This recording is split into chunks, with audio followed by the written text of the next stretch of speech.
Hare Krishna, Namaste. Chapter 11, entitled as Vishvarupa Dharshana Yoga, Sloka 2. Bhavāpyayau hi bhūtānāṁ, śrutau vistaraśo mayā, tvattaḥ kamala-patrākṣa, māhātmyam api cāvyayam. Here, in this sloka, Arjuna is expressing his gratitude for what he learned in the previous slokas, specifically 7, 8, 9 and 10 included. Let's see the word by word and the translation. Kamala-patrākṣa, O lotus-eyed one, bhūtānāṁ, of all living entities, bhavāpyayau, the appearance and the disappearance, tvattaḥ, that they come from you as the Paramatma. Vistaraśo, in detail, mayā śrutau, has been heard by me, cāvyayam, inexhaustible, māhātmyam apicha, your glory too, śrutau, has been heard certainly. O lotus-eyed one, I have heard from you in detail about the appearance and disappearance of every living entity, and have realized your inexhaustible glories. Gratitude plays a very major role in one's progress, especially in spiritual life. So the gratitude can be done either through mind, by word, or by action, depending on the place and circumstances. So here, being a wonderful soul, Arjuna is expressing his gratitude to Krishna for what he has received so far, which is rare to receive, which is the supreme secret, which cannot be told to anyone and everyone so easily. Even if it is said, it is not guaranteed the person will able to understand. So it's all happened because of Krishna's mercy towards Arjuna. Therefore, Arjuna deeply feels within himself value of what he has received so far. For millions and millions of lifetimes, I have been living in illusion, thinking that body to be the Atma. It is out of your compassion, Krishna instructed the first 6 chapters to remove that illusion. Then after understanding from your 6 chapters that I am not this body, I am Atma, the spirit soul. And it is not just me alone, there are millions and trillions of Atmas like me also wandering in this world, in this creation, taking many, many different forms and going through their karmas. And you are the master of all these Atmas, and you are the ultimate goal that all of us to be attained. You explained these things in detail from chapter 7 through chapter 10. So how do we know that Arjuna is expressing his gratitude for these chapters? Because of the words that he has used in these slokas. Bhavāpyayau hi bhūtānāṁ, māhātmyam, cāvyayam. So these terms are exactly what Krishna explained in the second section of the Bhagavad Gita, 7 through 10. Bhavāpyayau, the origination and dissolution, the appearance and disappearance that happens by Krishna. Krishna said this in 7th chapter, 6th sloka. Aham krishnasya jagatah prabhavah pralayastata. In that sloka, it clearly said both para and apara prakriti. All the created beings have their source in these two natures. Of all that is material and all that is spiritual in this world, know for certain that I am both the origin and dissolution. And that is exactly what is being used here in just this term bhavāpyayau, that everything comes created by Krishna and returns back to Him. I am very clear in what you said, Krishna. Therefore, I belong to you. Therefore, I have to return back to you. I understand that everything exists for your purpose. As it is said in the Taittiriya Upanishad, Yato va imani bhūtāni jāyante yena jātāni jīvanti yat prayanti abhisamvishanti tat vijñāsasva tat brahma.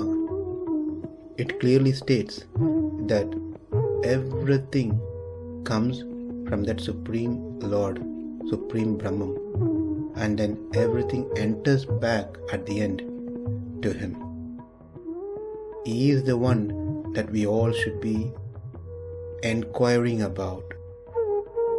He is the one we should all know, and He is the one whom we all should attain.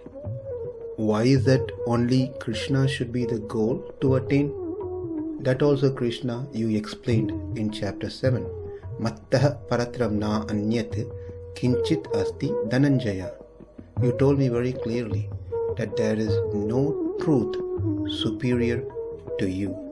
There is nothing superior to you in any of the auspicious qualities, because you are the abode of all auspicious qualities. Also, more said in chapter 7 and also in chapter 9, where you said, mayā tadamidam sarvam jagat avyakta murtina. By me, in my unmanifested form, this entire universe is pervaded. All beings are in me, and I am not in them. That was in chapter 9, Sloka 4. Krishna, you are greater, you are superior by your auspicious qualities like Jnana, Bala, Aishwarya, Virya, Tejas, Shakti.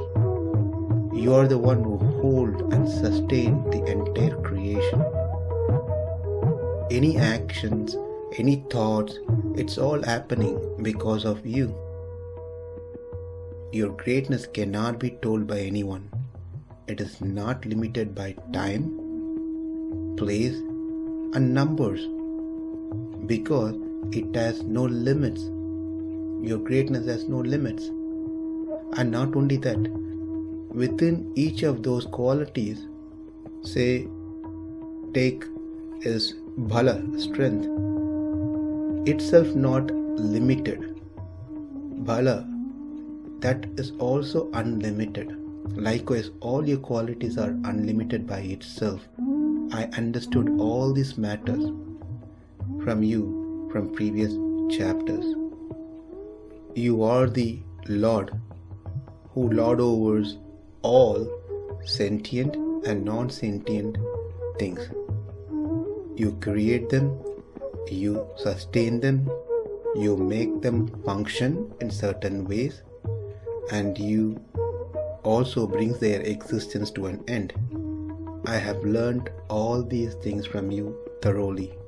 O kamala-patrākṣa, that is Krishna whose eyes are like lotus petals. It is said in Chandogya Upanishad, Pundarika talāmalāya-tekṣena tvam. Eyes resembling lotus petals, free of any blemish. Arjuna addresses Krishna as kamala-patrākṣa because the Lord has transcendental form, which is nowhere connected or related to the prakriti, to the matter. It is not touched by the prakriti. It is apara prakriti. And also it is said that one should meditate on Krishna's lotus eyes. That is one type of viddai, worship. And also we can see that Arjuna calls out Krishna as kamala-patrākṣa out of his outpour of uncontrollable love, admiration, appreciation, showing his gratitude. Also, it is important to note that in the sloka, Arjuna says he. Certainly. The literal meaning is that, didn't I hear these things from you, Krishna? It's like just asking back Krishna that, I've heard these things, whatever you said, because you told me these things, isn't it? That's how the literal meaning of he. But then, the actual meaning of why Arjuna is using he is not for that purpose, but to convey a message to Krishna. I've heard everything from you, and as you have explained to me, it is certainly very true that I have to get the benefit of what I heard from you. In other words, Arjuna is hinting to Krishna that he cannot any longer wait to have a vision of the Lord's universal cosmic form. That is, since you've told all these things to me in previous chapters and I have heard very attentively from you, isn't it that I should get the benefit of it? And that benefit is having the vision of you, my Lord, in the universal form. And this is going to be explicitly expressed in the next verse. So to conclude, Arjuna said that the whole universe has its origination and its dissolution in you. I have heard this in detail from you, O Krishna, having eyes like the petals of lotus flower.